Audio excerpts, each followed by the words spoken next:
I love Lake Superior. I can come here and feel like it must have been for centuries, you know, with the exception of this lighthouse building.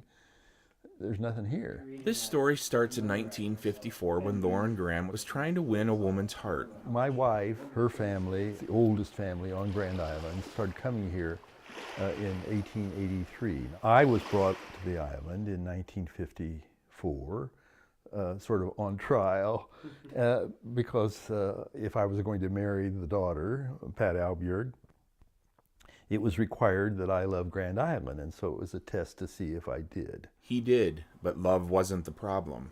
You see, Loren is a professor at MIT and Harvard. He's also a writer.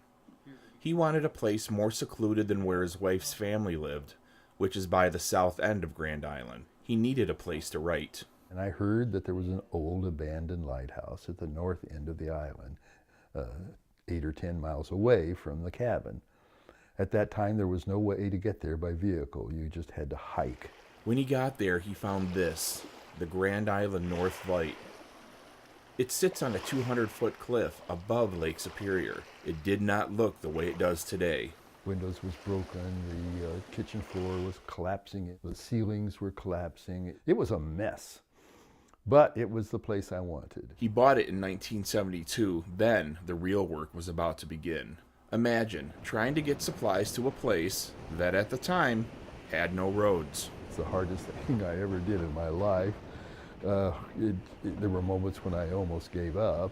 It was a labor of love. After 2 years of backbreaking work, Loren and his wife Pat had their place of solitude. He had the perfect place to write books. Loren and Pat have lived here every summer, and sometimes fall, for over 4 decades. I'm a historian. History is very important to me. I worked hard to preserve this place. I love it, and when you're up in the top of the tower and you're seeing about 60 or 70 miles of Lake Superior shoreline, 60 or 70 miles of shoreline without a man-made structure visible. I love that. Love isn't the problem. Time is. Loren needs another lightkeeper. From the beginning, we knew when we were no longer able to take care of the place that we wanted to give it to a historical society so that it could operate as a museum open to the public. At the Grand Island North Light, I'm Corey Adkins for Northern Michigan in Focus.